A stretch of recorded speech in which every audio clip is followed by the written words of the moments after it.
কোচবিহার ২ নম্বর ব্লকের মহিষবাথান এলাকায় অবস্থিত পরিবহন ভবনের সামনে গড়ে ওঠা অস্থায়ী নির্মাণ দোকান ভেঙে গুড়িয়ে দিল কোচবিহার জেলা পুলিশ। প্রায় ১ মাস আগে এই দোকানগুলিকে সরিয়ে নিয়ে যাওয়ার জন্য নির্দেশ জারি করা হয়েছিল পুলিশের তরফ থেকে।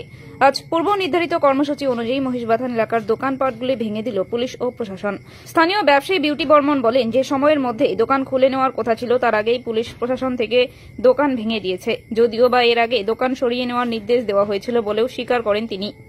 প্রায় ৫ থেকে ৬ বছর এই দোকানের উপরে নির্ভর করেই চলছে তাদের সংসার। দোকান না থাকায় যথেষ্ট সমস্যায় পড়তে হবে তাদের বলে মনে করছে স্থানীয় ব্যবসায়ীরা।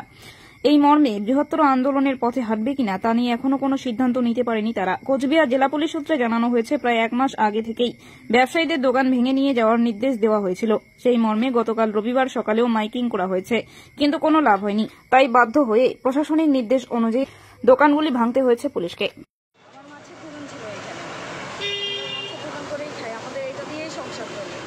এখন আমরা চলবো কীভাবে? আমাদের টাইম দেওয়ার মধ্যেও টাইমের মধ্যেও ওরা ভাঙলো না, ওরা আগেই ভেঙে দিল। ২৪ ঘন্টা টাইম দিতে ৬টা ৭টার মধ্যে এসে ভেঙে দিল। আমাদের তো আমরা আসতাম, পরে আমরা খুলে নিতাম।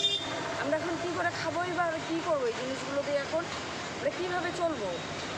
কতদিন ধরে দোকান ছিল আপনাদের এখানে? ৬-৭ বছরের।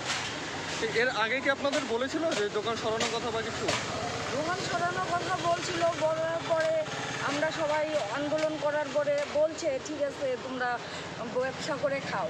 কিছুদিন যাবৎ চলছে ভালোই, কোনো কথা নাই। কালকে হুট করে বিকালবেলা মাইকিং করলো ভাঙতে হবে ২৪ ঘন্টা, আগামীকাল ২৪ ঘন্টা বলে। আজকে তো ২৪ ঘন্টা এখনো হয়ই না। ২৪ ঘন্টা বলছে ২৪ ঘন্টার মধ্যে না ভেঙে নিলে ভেঙে দিবে। ২৪ ঘন্টা তো পারই হলো না যে আমরা ভেঙে নিব, তার আগেই তো ওনারা ভেঙে দিল। এখন আপনারা কি করবেন? কোনো আন্দোলন করা বা কিছু চিন্তা ভাবনা করছেন? চিন্তা ভাবনা এখন কি, এখন এটা নিয়ে আগে চিন্তা করতেছি এটা কি করব। এখন দেখি কি করা যায়। কি নাম যে আপনার? বিউটি বর্মন। বিউটি বর্মন। কোথায় বাড়ি? মহিষবাথান। মহিষবাথান।